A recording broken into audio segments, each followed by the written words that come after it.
రాత్రికి రాత్రే స్టార్ అయిపోయిన మోనాలిసా గురించి మనం ఎన్ని రోజులు చెప్పుకున్నాం. ఫేస్బుక్ ద్వారాగా ముస్లిం అబ్బాయిని ప్రేమించింది, పెళ్లి చేసేసుకుంది. తల్లిదండ్రులు పాపం బాధపడుతున్నారు. కానీ అసలైన బాధ ఎవరికైనంటే ఈ అమ్మాయిని నమ్ముకొని 10 కోట్లు పెట్టుబడి పెట్టి ఆ సినిమా తీసిన డైరెక్టర్లు, దర్శకులు ఎవరైతే ఉన్నారో వాళ్ళది అసలైన బాధ. ఎందుకనంటే ఈ అమ్మాయి రాత్రికి రాత్రి స్టార్ అయిపోవడం, ఈ అమ్మాయి చుట్టూ అప్పట్లోనూ మేము సినిమాలు తీస్తాం, మా దగ్గరికి రా, మేము స్టార్ని చేస్తామని అంటూ ఈ అమ్మాయి ఇంటి చుట్టూ తిరిగి ఎలా అయితే మొత్తానికి వాళ్ళ ఇంట్లో తల్లిదండ్రులు ఒప్పించి ఈ అమ్మాయి మీద నమ్మకం పెట్టుకుని ఈ అమ్మాయిని నమ్ముకొని డబ్బులు పెట్టి సినిమాలు స్టార్ట్ చేశారు.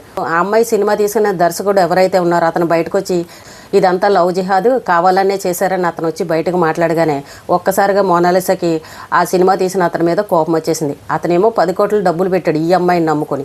ఇప్పుడు ఈ అమ్మాయి నన్ను ఇలా అన్నాడని చెప్పేసి కోపంతో బయటకు వచ్చి ఏమని చెప్తుందనంటే, షూటింగ్ సమయంలో నన్ను ఇక్కడ అక్కడ తాకాడు, నాతోటి అసభ్యకరంగా ప్రవర్తించాడు, నన్నే కాదు చాలామందిని షూటింగ్లో ఇలాగే చేశాడు, నేను మా తల్లిదండ్రులకు వెళ్ళి నేను చెప్పాను ఇలా చేస్తున్నాడని, ఇవేమీ పట్టించుకోకు, ఇలాంటి చిన్న చిన్నవన్నీ పట్టించుకోకు, ఇది నీకు మొదటి సినిమా కదా, మొదట్లో ఇలాగే ఉంటుంది కదా, నీకు తెలియదు కదా, అన్నీ వదిలేసాయని చెప్పేసి మా తల్లిదండ్రులు కూడా ఇలాగే చెప్పారు, అందుకే నేను సైలెంట్గా ఉండిపోయి వాడు ఏం చేసినా సరే నేను మాట్లాడలేదు, వీడు ఇటువంటి దుర్మార్గుడు అని చెప్పేసి ఇప్పుడు కన్నీళ్ళు పెట్టుకుంటూ మైకుల ముందరకు వచ్చి చెప్తుంది జనాలందరికీ తెలిసేలాగా. అంటే మరి ఈ విషయం అప్పుడు చెప్పకుండా పెళ్ళైన తర్వాత అతను లవ్ జిహాద్ అని అన్నాడని బయటకు వచ్చి అతని మీద కక్షతోటి చూసారండి ఏ రకంగా చెప్పిందో. పైగా ఏమంటుందంటే ఆ సినిమాకి 3 లక్షలే ఖర్చు పెట్టాడు, 10 కోట్లు అని చెప్తున్నాడు, అదంతా అబద్ధం అని చెప్తుంది. 3 లక్షలకి సినిమా అయిపోతుందండి. అప్పట్లో ఈ అమ్మాయి ఎంత డిమాండ్గా ఉంది, నువ్వు నా దగ్గరికి రా, నువ్వు నా దగ్గరికి అని అంటూ ప్రతి ఒక్కరూ అమ్మాయి ఇంటి చుట్టూ తిరిగారు. ఆఖరికి పాపం ఇతను వచ్చి తల్లిదండ్రులతో మాట్లాడి తీసుకువెళ్ళి ఇది ఈ అమ్మాయి పేరు చెప్పుకుని ఈ అమ్మాయి స్టార్ అయింది కదా, సినిమాలు సూపర్ హిట్ అయిపోతాయని చెప్పేసి అంత ఎక్కువ మొత్తంలో డబ్బును పెట్టి సినిమాలు తీశాడు. ఇప్పుడు నిండా ములిగింది ఎవరు అని అంటే పాపం ఆ 10 కోట్లు ఖర్చు పెట్టిన సినిమా దర్శకులు పాపం వాళ్ళని నిండా ముంచేసింది. ఈ జనాలందరూ 4 రోజులు చెప్పుకుంటారు, పాపం తల్లిదండ్రులు ఏడుస్తారు, శుభ్రంగా ఈమె భర్తతో కలిసి ఎంజాయ్ చేసుకుంటూ ఉంటుంది. ఇప్పుడు ఈ పెళ్లి చేసుకోకుండా ఉండుంటే ఈ సినిమాలు చక్కగా ఇలా కంటిన్యూ చేసుకుంటూ ఉండేది, అప్పుడు ఏ గొడవ ఉండేది కాదు, ఎవరి మీద కంప్లైంట్లు ఇచ్చేది కాదు. ఎప్పుడైతే ఈ అమ్మాయి పెళ్లి చేసుకుందో మరి ఆ పక్కన ఉన్నవాడు ఇలా అని చెప్పు, రేపొద్దున నువ్వు వెళ్లకుండా ఉండడానికి సరిపోతుంది, ఇంక ఈ సినిమాలు ఇవన్నీ ఇక్కడ ఆపేసి శుభ్రంగా మనం ఎక్కడికో చోటుకు చెక్కేద్దామని మంచి సలహా ఏమన్నా ఇచ్చాడో అర్థం కాలేదు. కానీ ఆ సినిమా తీసిన అతని మీద ఈ రకంగా చెప్తుంది, త్వరలోనే నేను పోలీస్ కంప్లైంట్ కూడా ఇస్తానని చెప్పింది. అంటే ఇప్పుడు అతను నిండా మునిగిపోయాడు కదండి. చూసారండి, నడమంత్రపు సీరని అంటారు కదా, వాళ్ళు వీళ్ళు వచ్చి ఈ అమ్మాయిని తీసుకువెళ్ళిపోవడం, ప్రమోషన్లు చేసేయడం, ఒక రకమైన పొగరు వచ్చేసి ఏ రకంగా ముంచేసిందో చూడండి. ఇప్పుడు ఈ 6 నెలల ప్రేమతోటి చేసుకున్న వాడిని పక్కన పెట్టుకుని ఒక రకమైన ధైర్యం అనమాట, నా పక్కన నా భర్త ఉన్నాడు, నా మొగుడు ఉన్నాడు, ఇంకా వీళ్ళందరూ నాకు అవసరం లేదు, వీళ్ళందరి నోర్లు మోయించాలని అంటే ఇది ఒక్కటే మ్యాటర్ అని చెప్పేసి ఇప్పుడు బయటకు వచ్చి కంప్లైంట్ ఇస్తానంటుంది. ఆడవాళ్ళకి చట్టాలు అంత అనుకూలంగా ఉండబెట్టి దాన్ని ఇష్టం వచ్చినట్టు వాడేసుకుంటున్నారు.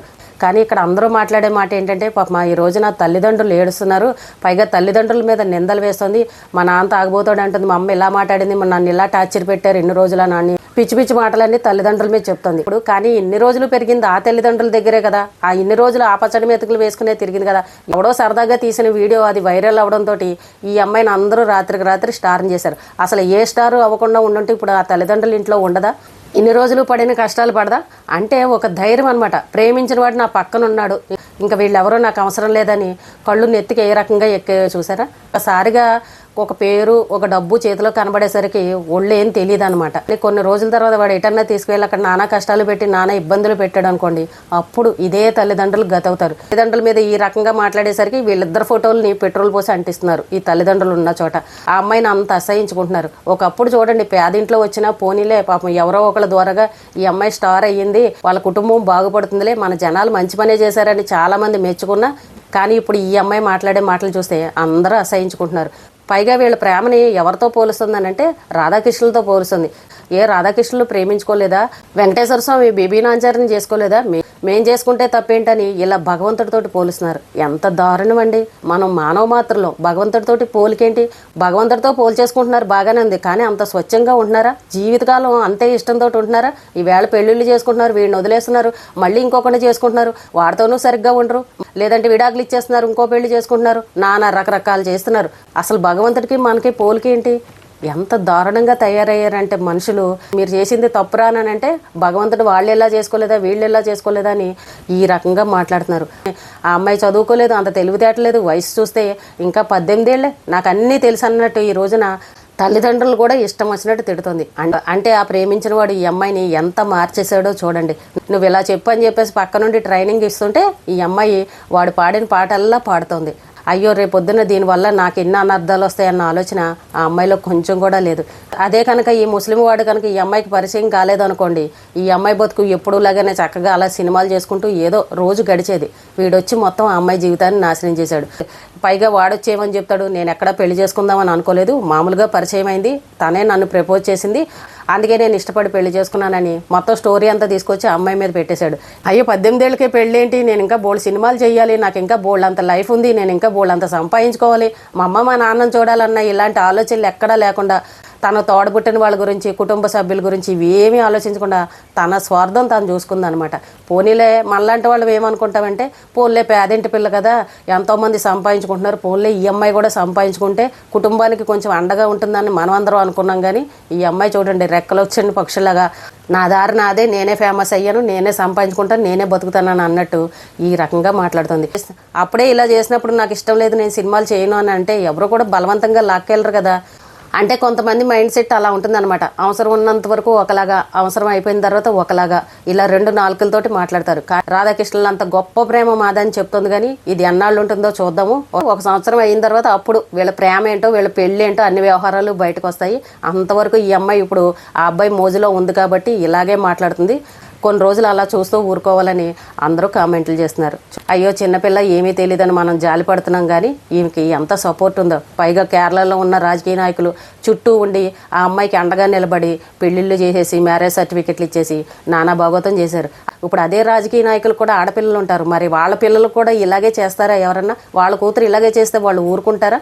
ఎదటి వాళ్ళ అమ్మాయిలే మందపోయిందేముంది, ఈ అమ్మాయి ఒక సెలబ్రిటీ కాబట్టి ఇలా చేసావనంటే హైలైట్ అవ్వచ్చు అని అన్న ఉద్దేశంతో ఆ అమ్మాయిని తీసుకొచ్చి ఆ రకంగా చేశారు.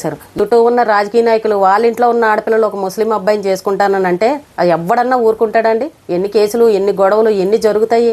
అంటే ఈ అమ్మాయికి ఎంతమంది అండగా నిలబడి కావాలని బురదలోకి లాక్కెళ్ళిపోయారో దీన్ని బట్టే అర్థమవుతుంది.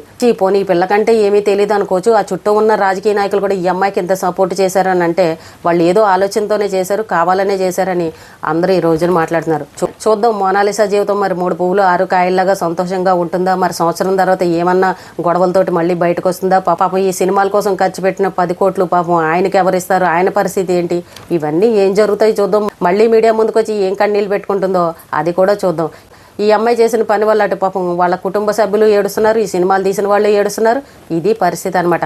దీన్ని బట్టి మనం ఏం అర్థం చేసుకోవాలంటే, రోడ్ల మీద ఎవరు కనబడితే వాళ్ళు వీడియోలు తీసేసి సోషల్ మీడియాలో పెట్టేసి రాత్రికి రాత్రి స్టార్లు చేసేయడం, ఇలాంటి పిచ్చి పనులు మానుకోండి. ఇప్పుడు అందరూ తిట్టే మాట ఏంటంటే, ఇదే మోనాలిసా మళ్ళీ వాడిని వదిలేసి వచ్చి ఖచ్చితంగా ఇదే పూసలు అమ్ముకుంటుంది, దీన్ని ఎవ్వడు కూడా పట్టించుకోడు, దీని బతుకు లాస్ట్కి అలాగే అవుతుందని ప్రతి ఒక్కరూ తిడుతున్నారు. ఈ రోజుకి ఇదేనండి. రేపు మళ్ళీ ఒక మంచి విషయంతో మళ్ళీ కలుద్దాం.